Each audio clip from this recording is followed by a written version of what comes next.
पिंपरी चिंचवड शहरात अनैतिक मानवी वाहतूक प्रतिबंधक कक्षाने मोठी कारवाई करत चिंचवड येथील प्रीमियर प्लाझा मॉलमधील विवांत फॅमिली थाई स्पा सेंटरवर छापा टाकून वेश्या व्यवसायाचा पर्दाफाश केला। या कारवाईत 2 पीडित महिलांची सुटका करण्यात आली असून स्पा चालकाला अटक करण्यात आली आहे। पोलिसांनी दिलेल्या माहितीनुसार स्पा सेंटरच्या आडून अनैतिक व्यवसाय सुरू असल्याची माहिती मिळाल्यानंतर अनैतिक मानवी वाहतूक प्रतिबंधक कक्षाने सापळा रचून कारवाई केली। छाप्यात स्पा सेंटरमध्ये वेश्या व्यवसाय सुरू असल्याचे निदर्शनास आले। या प्रकरणी स्पा चालक शहनवाज रिफाई याला अटक करण्यात आली असून त्याच्या विरोधात संबंधित कलमान्वये गुन्हा दाखल करण्यात आला आहे। या रॅकेटमधील अमोल जाधव हा आरोपी सध्या फरार असून त्याचा शोध पोलिसांकडून सुरू आहे।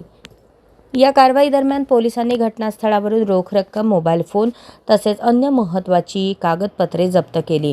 तसेच 2 पीडित महिलांची सुटका करून त्यांना आवश्यक ती मदत व संरक्षण उपलब्ध करून देण्यात आले आहे।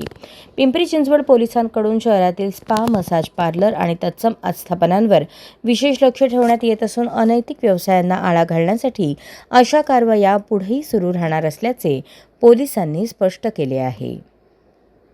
हा आपला हक्काचा चॅनल AG न्यूज संपादक अंबादास गज्जर या YouTube चॅनलला लाईक करा, शेअर करा, सबस्क्राईब करा।